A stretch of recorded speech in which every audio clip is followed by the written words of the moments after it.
मैत्रिणींनो, माझ्या मराठी यूट्यूब चॅनलमध्ये परत एकदा आपलं सगळ्यांचं स्वागत आहे. मैत्रिणींनो, संस्कृतमध्ये एक श्लोक आहे, अति सर्वत्र वर्जयेत. म्हणजे कुठल्याही गोष्टीची अतिशयोक्ती जर तुम्ही केली तर त्याची माती झाल्याशिवाय राहत नाही, त्याचा इम्पॉर्टन्स आपल्याला राहत नाही. हे तुम्हाला का सांगावंच वाटलं मला. मी तुम्हाला अगदी साधा सरळ सरळ गणित आहे. आमच्याकडे इतके आंबे आले होते की मी छोटी मुलाला म्हटलं, अरे बाळा, आता तू आंबे आणणं बंद कर. कारण मुलगा नातू विचारायचे की आहेत का अजून आंबे आहेत, असं त्यांना म्हणजे अगदी ते खाऊन खाऊन कंटाळले होते.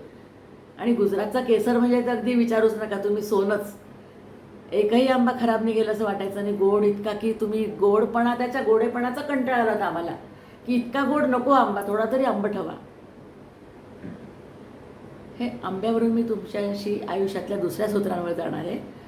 कारण आंबे तर ही छोटी गोष्ट झाली. अशी बऱ्याच गोष्टी आपल्याकडे येतात की त्या खूप येतात आणि आपल्याला त्याचं महत्त्व वाटत नाही आणि मग नको नको वाटायला लागतं. कारण आजकाल तुम्हाला मी म्हटलंच आहे की सगळ्यांकडे इतकं मुबलक झालं आहे, सगळ्यांना वाटतं की भरपूर खावं. अरे पण पोटाचं लिमिट किती आहे, तेवढेच लोक खाणार. आणि खाण्याची आजकाल सगळ्यांना वेळच नाही आहे, तुटवडा पडलेला आहे की अरे नाही, अभी नाही खाएंगे, अभी मूड नाही, बाद में खाएंगे. मूड हा सगळ्यात आवडता शब्द असतो सगळ्यांचा आजकाल. खायला कितीही असलं, अभी मूड नाही आहे, बाद में खाएंगे. आणि तो चांगला मूड कधी येईल सांगता येत नसतो. मग ते अति सर्वत्र वर्जयतच वाटतं आपल्याला. तसंच अति विचारसुद्धा करू नये. अति विचार करून करून आपला मानवी मेंदू जो असतो तो इतका थकून जातो मग. आणि मग त्या थकलेल्या मेंदूने आपण पुढे काहीही काम करू शकत नाही. साधं जीवनातलं आवश्यक रोजचं कामसुद्धा आपल्याला अगदी कंटाळवाणं वाटायला लागतं. का? तर अतिविचार केल्यामुळे. तसंच अतिश्रम केल्याने सुद्धा तसंच होतं. आता वेळेप्रमाणे आणि काळाप्रमाणे आपल्याला आपल्या श्रमांची आणि मेहनतीची व्याख्या बदलावी लागते. कुणाला जर सकाळी लवकर उठावं लागत असेल तर तिने दुपारी थोडंसं अर्धा पाऊण तास तरी आराम केलाच पाहिजे, किंवा मग रात्री लवकर झोपलं पाहिजे.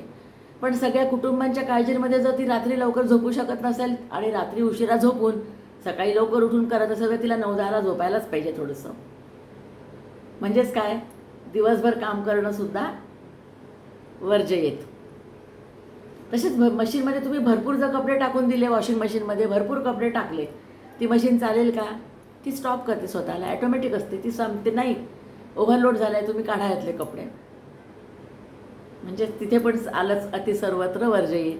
कपडे जास्त टाकता येत नाही, जास्त विचार करता येत नाही, जास्त श्रम करता येत नाही, आवश्यकतेपेक्षा जास्त खाता येत नाही आपल्याला, खाऊ शकत नाही आपण. कारण आजकालचा काळच तसा झालेला आहे की आपल्याला शारीरिक मेहनत खूप कमी झाली आहे आणि मुबलकता भरपूर झाली आहे. पूर्वी कसं ते रात्रंदिवस इतकी मेहनत करायची शेतकरी लोक वगैरे, आणि घरी येऊन जे काय भाकरी चटणी सकाळची जी असेल, भूक लागली असायची, व्हेरायटी करायला वेळ नसायचा, पटकन खाऊन झोपून जायचे.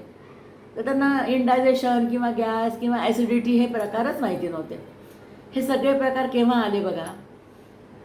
मोठा बंगला, कार, सोफ्यावर बसायचं, मोठे मोठे चिप्सचे पॅकेटं खात खात टी व्ही पाहायचा, ए सीमध्ये बसायचं, ए सीतून उठायचं, कारमधून जायचं, मॉलमध्ये जायचं. मॉलमध्ये पण ए सीच लागलेले असतात, तिथे पण वेगवेगळे स्टॉल्स असतात, दुकानं काय शॉप असतात, त्याच्यातून वेगवेगळे व्हरायटी खायच्या.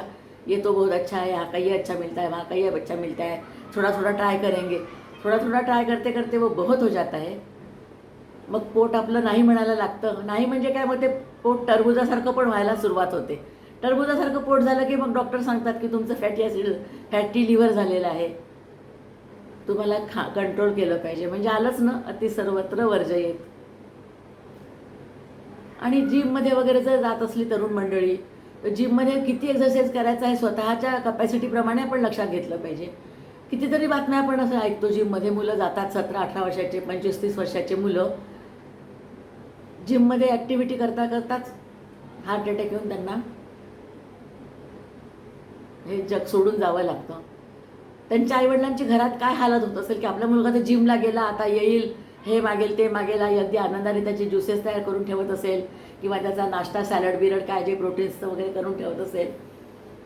ते सगळं काय होत असेल त्याचं. म्हणजे म्हणूनच जिमसुद्धा सांभाळूनच केला पाहिजे. मी विरोधात नाही आहे, कुठल्याच गोष्टीच्या विरोधात नाही आहे, पण जे काय करायचं त्याला आपण थोडीशी लिमिट ठेवली पाहिजे. समुद्रसुद्धा अथांग समुद्र म्हणतो, अमर्याद समुद्र म्हणतो. त्याच्या लाटा अमर्याद असतात, अनगिनत असतात. किती उसळतील, किती येतील, कुठपर्यंत येतील त्याला मर्यादा नसते. पण जिथे आकाश आणि समुद्र मिळतो त्याला आपण क्षितिज म्हणतो. ती त्याची मर्यादा आहे ना, तिथूनच सूर्य उगवताना आपल्याला दिसतो. म्हणजे समुद्राने स्वतःला सुद्धा थोडी एक मर्यादा घालून घेतलेली आहे. मैत्रिणींना आपल्याला निसर्गाकडनं हेच शिकायचं असतं की कुठे किती मर्यादा घालायची, कुठे किती थांबायचं. हे मागे मी पण तुम्हाला हा एक व्हिडिओ सांगितलेला आहे की कसं, कुठे, किती, केव्हा थांबायचं. त्याच्याशीच रिलेटेड हा पण एक व्हिडिओ आहे की अति सर्वत्र वर्जयेत. आपण आणि मग त्याची गोडी राहत नाही हो. शॉपिंग तुम्ही करा, महिन्यातून एकदा करा, 12 महिन्यात. आम्ही तर पहिले खूपच कमी करायचो, काही कारण असल्याशिवाय करायचोच नाही. पण आजकाल मूड चांगला करायला पण लोक शॉपिंगला जातात. पण अच्छा दिख रहा है, दुकान में ये अच्छा दिख रहा है, वो अच्छा दिख रहा है. आणि क्रेडिट कार्ड तर आपल्या सेवेला हजर असतात. तुम्ही किती वस्तू घरात घेऊन याल आणि मग घरी आल्यावर त्याची किंमत वाटत नाही. अरे ये तो मेरे पास कलर था, ये तो मेरे पास पैटर्न था, ऐसा करते करते फिर उनको बुरा लगता है, अरे मैंने ऐसा क्यों किया. आणि दुकानदार तर त्यांची स्ट्रॅटेजी सोडत नाही. त्यांनी एकदा वस्तू विकली की ती विकली, आपल्याला ते एक्सचेंज करून देतील, पण आपला पैसा तर त्यात अडकलेलाच आहे. म्हणजे पुन्हा इथे पण येतं अति सर्वत्र वर्जयेत. मैत्रिणींनो, कसं वाटलं? सहजच साधंसुधं बोलली आहे. आवडलं असेल तर लाईक करा. नमस्कार.